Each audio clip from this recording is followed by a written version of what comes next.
Le Seigneur soit avec vous. Évangile de Jésus-Christ selon saint Luc.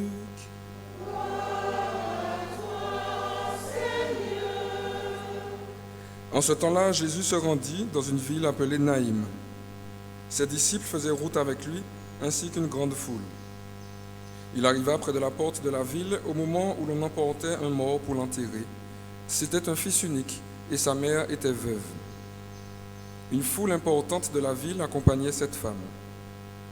Voyant celle-ci, le Seigneur fut saisi de compassion pour elle et lui dit « Ne pleure pas ». Il s'approcha et toucha le cercueil. Les porteurs s'arrêtèrent, et Jésus dit « Jeune homme, je te l'ordonne, lève-toi ». Alors le mort se redressa et se mit à parler. Et Jésus le rendit à sa mère. La crainte s'empara de tous, et ils rendaient gloire à Dieu en disant « Un grand prophète s'est levé parmi nous, et Dieu a visité son peuple ». Et cette parole sur Jésus se répandit dans la Judée entière et dans toute la région. Acclamons la parole de Dieu. Louange à toi, Seigneur Jésus.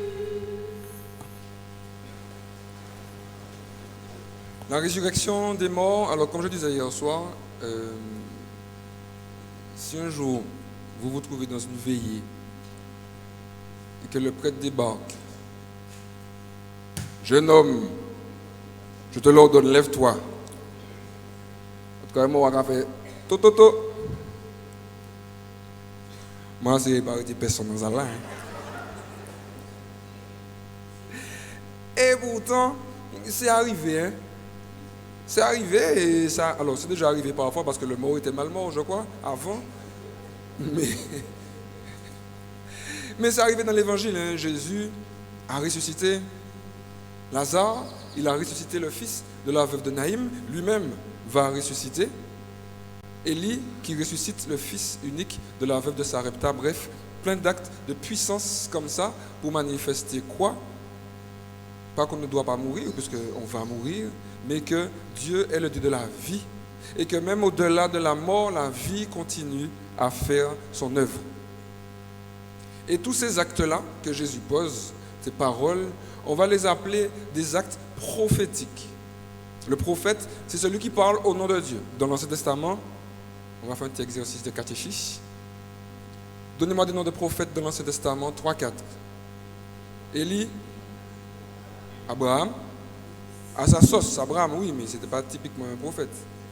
Élisée, Nathan, Samuel, Osée, Jérémie, Isaïe, Daniel, bref, Amos, Abdias, Nahum, des prophètes, des hommes de Dieu qui parlent au nom de Dieu, contrairement aux prophètes des divinités, des Baals qui parlent en leur propre nom. Le prophète, ce n'est pas un médium, ce n'est pas un séancier, ce n'est pas un malfaiteur, c'est quelqu'un, ce n'est pas un voyant qui va te dire ce qui va t'arriver demain. Le prophète, c'est celui qui parle au nom de Dieu, celui à qui Dieu dit « Va parler à mon peuple, dis-lui que je vais réaliser telle chose ». Et parfois, ces paroles n'étaient pas des mots, mais des actes. Va faire telle chose, telle chose, telle chose, et cela va signifier que, etc., etc. Et donc Jésus, the prophète par excellence, il va non seulement prophétiser, je vous dis ces choses maintenant, afin que le jour où elles arriveront, vous vous souveniez que je vous l'avais dit, mais aussi qu'il va faire des choses, qu'il va poser des actes pour annoncer des choses qui vont se passer. Et donc Jésus, là, il se retrouve pris de compassion pour une veuve qui a un fils unique qu'on emmène au tombeau. En voyant ça, on nous dit qu'il est donc saisi parce que Dieu compatit à notre souffrance tout bonnement. Malheureusement, parfois, lors de la mort, on met Dieu systématiquement sur le banc des accusés. Avec cette fameuse question sans réponse et donc mortifère, pourquoi ?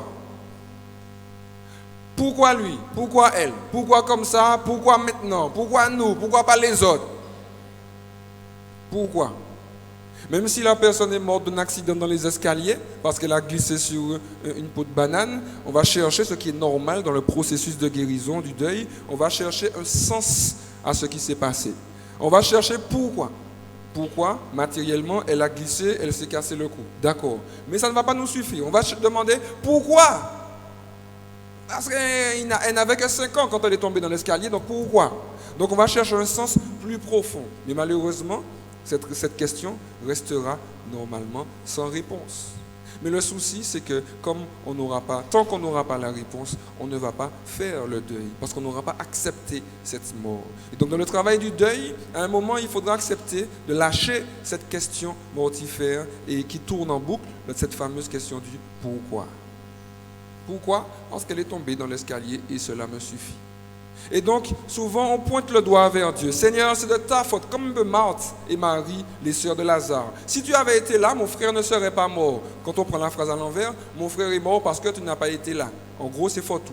Mais Marthe continue, mais je sais que, comme tu es le Fils de Dieu, tout ce que tu vas demander à Dieu, il te l'accordera. Malheureusement, cette deuxième étape de cette parole de Marthe adressée à Jésus, on la garde en réserve, on la maintient. Et cette parole qui nous libère. Seigneur, je ne comprends pas ce qui se passe, mais je crois en toi. Bref. Donc Dieu n'est pas sur le banc des accusés, puisque Dieu n'a pas créé la mort. Dieu déteste la mort. Le livre de la sagesse nous dit que Dieu a créé toutes choses afin qu'elles vivent par un principe de vie. C'est pourquoi on vit éternellement. Parce qu'à un moment, on pourra même dire à la mort, même pas peur. Saint Paul, c'est ce qu'il va dire. Mort, où est ton aiguillon? Où est ta victoire? Je meurs, mais tu ne me tues pas, tu ne m'empêches pas de vivre. La mort ne tue pas. Plus, dans le livre de l'Apocalypse, comme je le dis souvent, la mort va mourir. Dans le livre de l'Apocalypse, on nous dit qu'à un moment, la mort va tomber dans un étang de feu. Mais nous allons continuer à vivre. Nous allons durer alors que la mort va mourir. La vie éternelle, le paradis, cette communion éternelle avec Dieu. Donc Dieu avec nous. Quand on souffre, Dieu souffre. Si tu cherches Dieu dans ta souffrance, ne recherche pas en face de toi. Recherche-le à côté de toi. Ou bien derrière toi à te soutenir.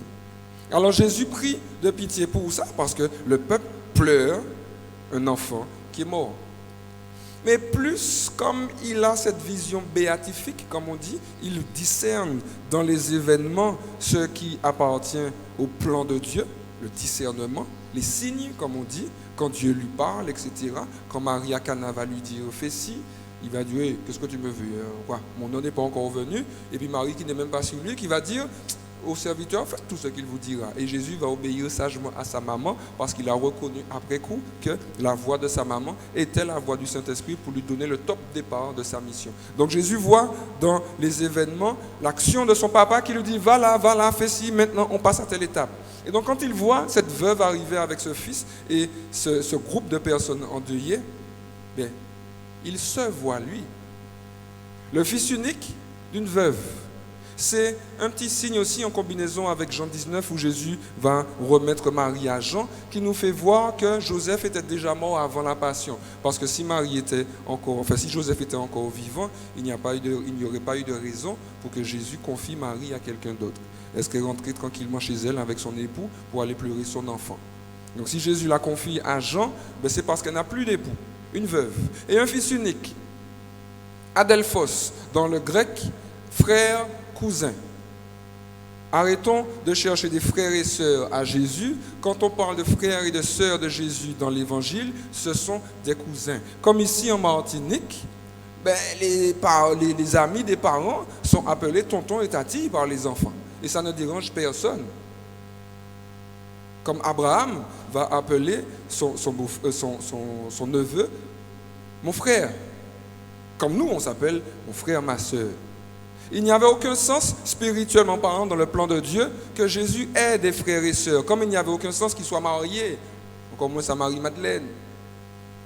Il n'y avait aucun sens, parce qu'il fallait, dans l'intelligence du plan de Dieu, que le Messie soit unique, comme Abraham et Isaac. Abraham qui va offrir son fils unique, comme cette veuve de Sarepta avec Élie, comme cette veuve de Naïm, qui ont des fils uniques. La seule ressource, leur seule progéniture et qui leur sont enlevés. Il fallait que Jésus soit unique.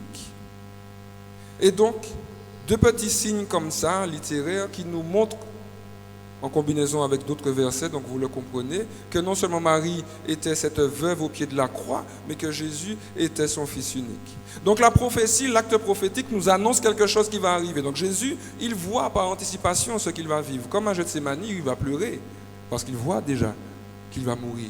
Il voit déjà qu'il va mourir et que beaucoup d'hommes, nous les premiers, eh bien, allons cracher sur son salut. Comme il le dira à cette Marguerite Marie à la coque, à Paris-le-Monial, voici ce qui a tant aimé les hommes, mais qui ne reçoit qu'ingratitude, particulièrement déconsacrée, dira-t-il. Jésus pleure parce qu'on lui manque de révérence dans son Église. On lui manque de reconnaissance pour cet acte de salut qu'il nous a donné. Alors quand il voit cette veuve arriver avec son fils, elle a point. Et il va le ressusciter. Tiens, femme, voici ton fils. Dieu qui donne la vie à un fils unique. Voilà la prophétie. Un fils unique qui va mourir et qui va revenir à la vie. Alors, quand on comprend ça, on va attendre le Golgotha quand il y aura une veuve avec son fils mort. Sauf que, on va bien lui remettre son fils au Golgotha, mais avec une différence fondamentale. Qui est la différence fondamentale avec la veuve de Naïm. La veuve de Naïm, on lui remet son fils. Au Golgotha, la veuve Marie, on lui remet son fils également. Mais il y a une différence fondamentale qui est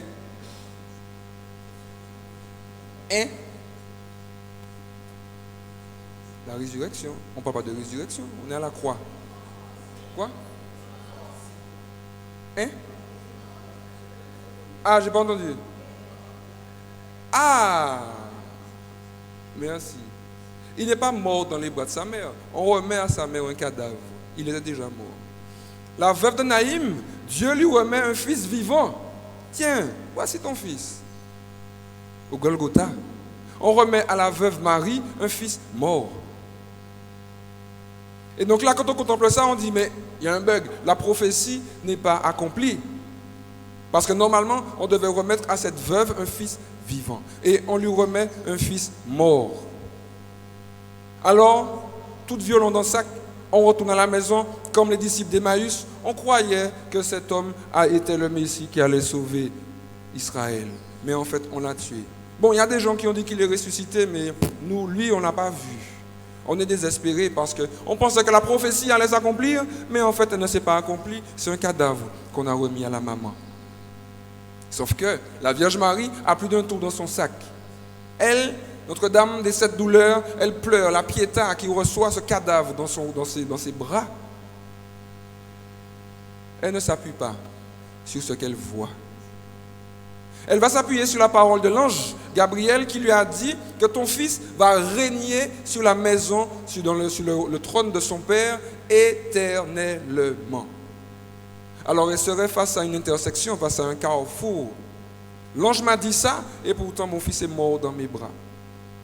Soit Marie dirait comme les disciples d'Emmaüs, j'ai cru, finalement ce n'est pas lui, ou bien cette femme qui méditait les affaires de Dieu dans son cœur, comme nous dit Saint Luc, comprend qu'il y a autre chose. Et là, on a la clé des signes, des miracles. Beaucoup de chrétiens s'arrêtent sur les miracles. C'est bien. Chez nous, au pays, on a plein. On a un service de renouveau charismatique qui est vivant et gloire à Dieu, avec des guérisons, des délivrances démoniaques, des guérisons physiques, morales, psychologiques. Mais ce n'est pas le tout, parce que si ma jambe gauche repousse, je peux mieux courir pour aller faire mon bacchanal.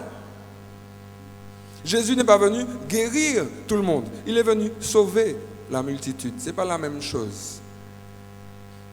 Il n'est pas venu guérir tout le monde. Quand il a guéri des personnes, c'est pour montrer, bon, vous avez compris ou pas que je suis au-dessus de tout ça.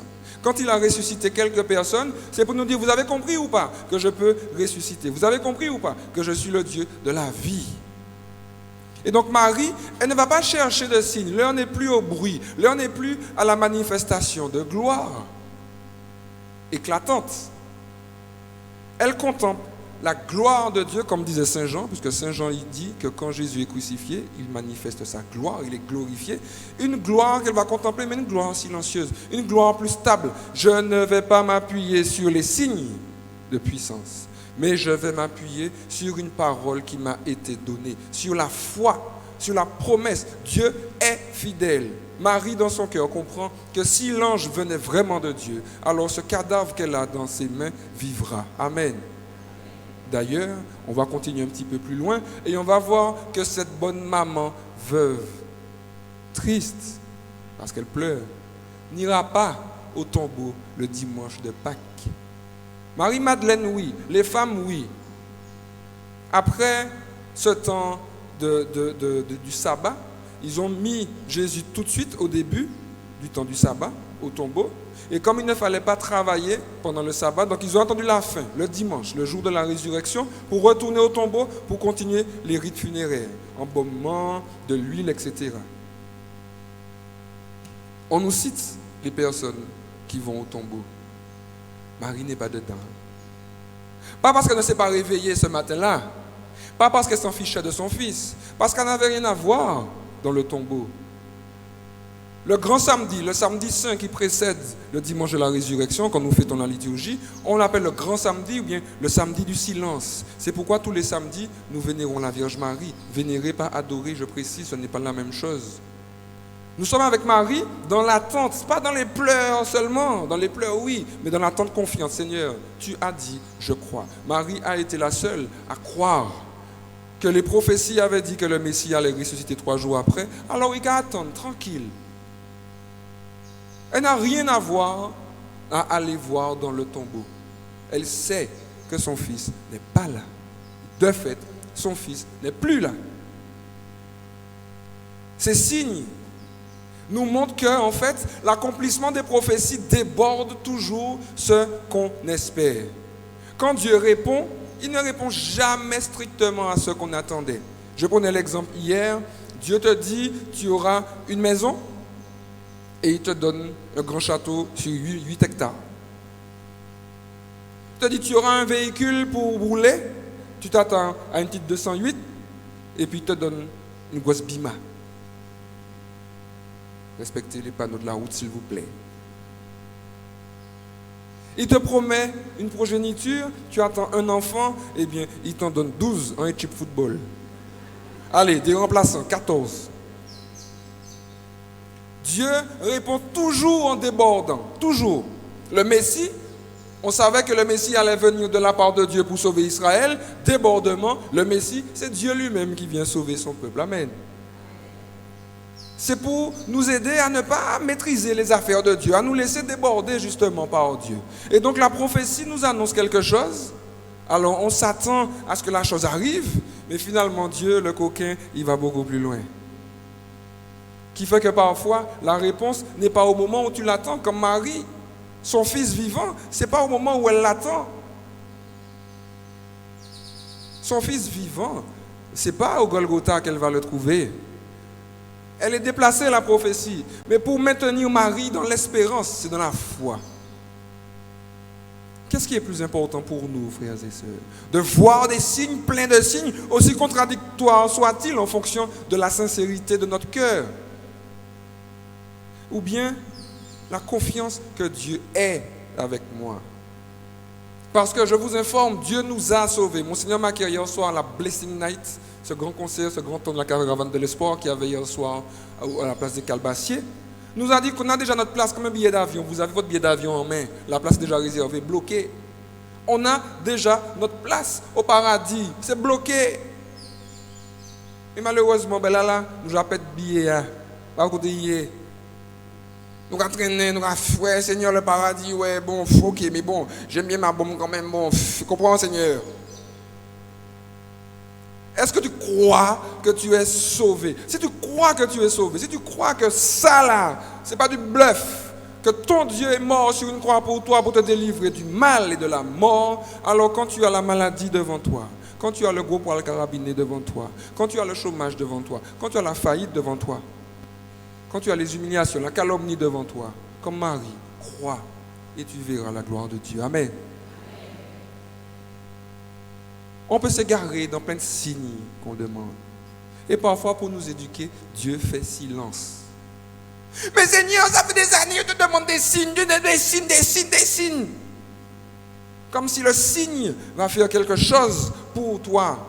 J'aime bien dire que Lazare qui a été ressuscité, il est remort. Ça fait toujours rire quand je dis ça. Pourquoi? Mais c'est vrai, il est remort, Lazare. Le signe, pouf. C'est un panneau indicateur. Donc si tu comptes sur Lazare, tu vas dire, ah mais en fait, il est remort, Lazare. Donc le signe est caduc. Non, il a été ressuscité, c'est le plus important. Dieu a manifesté sa toute-puissance sur la mort. Amen. Marie qui nous entraîne sur ce chemin de stabilité. Ce chemin où il n'y a plus de temps à faire, où il n'y a plus de temps à perdre avec les futilités. On va au centre, au cœur. Mais je termine. Non, je commence à terminer. Quand je dis je termine, je dis encore 10 minutes. Je commence à terminer en disant que Dieu a toujours un tour, plus d'un tour dans son sac, les amis. Vous voulez savoir quoi? Dans la parole de Dieu, il y a différents niveaux. Un niveau littéraire, ce qui est dit, ce que je viens de vous dire, avec un sens spirituel. Mais il y a encore, dans le sens spirituel, il y a différents niveaux encore. Et quand on regarde à la croix, avec la même veuve, le même fils mourant, Dieu donne un fils vivant à cette veuve, comme la veuve de Naïm. Je vois de la fumée qui sort de vos oreilles là. À la croix, Dieu accomplit strictement la prophétie, finalement. Quand on regarde bien. Où est Dieu au Golgotha? Vous êtes priés. Il faut réfléchir dans la foi. On n'est pas des moutons. Dieu est où au Golgotha? Ah, merci, sur la croix. Dieu parle à un moment, sur la croix à Jésus. Il parle à un moment. Il dit à cette veuve, voici ton fils. Qui? Qui est? Judas? Vous êtes timide, hein? Jean. Jésus a dit à la veuve de Naïm, voici ton fils, ressuscité, vivant. Dieu, sur la croix, Jésus dit à la veuve, Marie, voici ton fils vivant. Jean qui représente les disciples, Jean qui représente l'Église.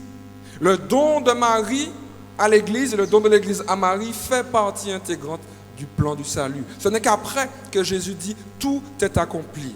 Je souligne, je ressouligne, je surligne, tant que tu n'as pas accueilli Marie dans ta vie, il te manque quelque chose dans l'œuvre du salut.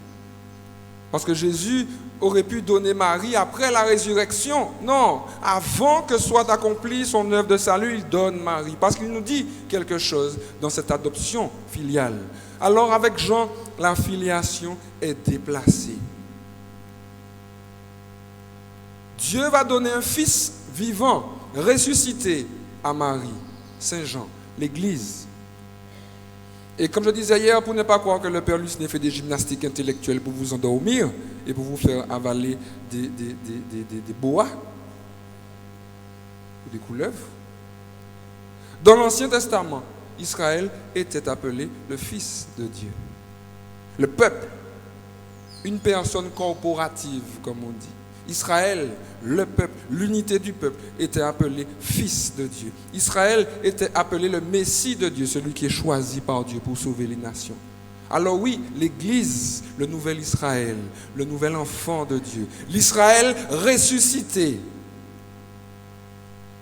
L'Église, nous, est-ce que nous avons conscience que nous sommes un fils ressuscité, que nous sommes un enfant ressuscité? Que nous sommes un enfant appelé à vivre de la résurrection, ou bien passons notre temps, encore une fois, à faire les bobos et les bébelles à l'église du bon Dieu, à faire aux prêtres perdre leur temps et à faire les autres fidèles perdre leur temps. Est-ce que nous sommes des catholiques sociologiques, comme dit le pape François?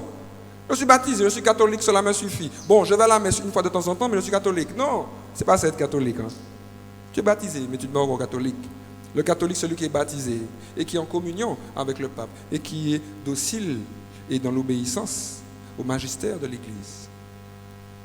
Est-ce que tu as conscience qu'il y a un mystère de résurrection dans l'Église à laquelle tu appartiens, mon frère, ma soeur? Un témoignage de vie à donner au monde. Israël n'a pas reconnu le Messie. L'Église est cet Israël ressuscité.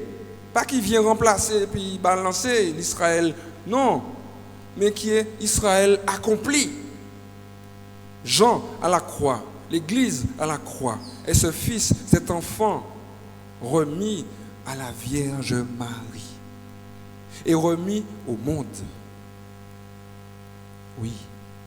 Jésus avait dit à ses disciples qu'il allait leur envoyer le Saint-Esprit pour les conduire dans la vérité. Mais il leur envoyait aussi sa maman parce que vous comprenez bien que avec tout ce qu'elle gardait dans son cœur, comme disait Saint Luc, il fallait qu'elle déverse ce qu'elle gardait. Tiens, Siméon lui avait dit, un glaive va transpercer ton cœur. Ce glaive a transpercé le cœur de Marie à la croix. Qui dit transpercer dit ouverture. Du cœur de Jésus ont jailli le sang et l'eau, les sacrements, l'église, la purification, le baptême, la vie. Du cœur de Marie coule la sagesse, la vérité. Tout ce qu'elle a médité dans son cœur durant ces années avec son enfant. Elle nous fait rentrer dans un mystère profond de résurrection. Oui, nous sommes l'enfant de Dieu. Nous sommes ce Fils unique ressuscité. Alors aujourd'hui, frères et sœurs, nous avons le choix à rester cet enfant unique mort, senti en décomposition dans le tombeau de nos péchés et de notre bêtise. Ou bien, nous avons le choix d'accueillir cette grâce de résurrection et de sortir de notre tombeau et d'être le Christ dans le monde. C'est à l'amour que vous aurez les uns pour les autres qu'ils comprendront, qu'ils découvriront, qu'ils verront que vous êtes mes disciples. On l'a déjà dit, on le redit et je m'arrête là. Si ce monde va aussi mal, c'est parce que l'Église n'a pas compris qu'elle est ce Fils unique ressuscité de Dieu.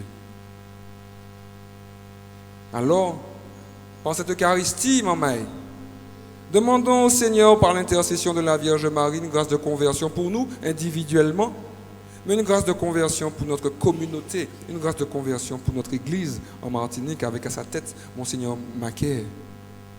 Que cette grâce de conversion, de résurrection, nous pousse dans la foi, à ne pas nous laisser impressionner par les événements, mais à nous appuyer sur la promesse. Tu es sauvé. Si tu crois, tu verras la gloire de Dieu. Que le Seigneur nous bénisse et fasse de nous ces témoins authentiques de cette puissance de résurrection à l'œuvre dans l'Église. Et que cette armée se lève pour manifester la miséricorde de Dieu. À nos frères et sœurs qui en ont besoin à l'intérieur de la communauté, mais aussi à l'extérieur. Qui nous pousse, qui nous guide en tenant la main de cette veuve, Marie, fidèle, docile au Saint-Esprit, la nouvelle Sion, la nouvelle demeure de Dieu parmi les hommes. Amen.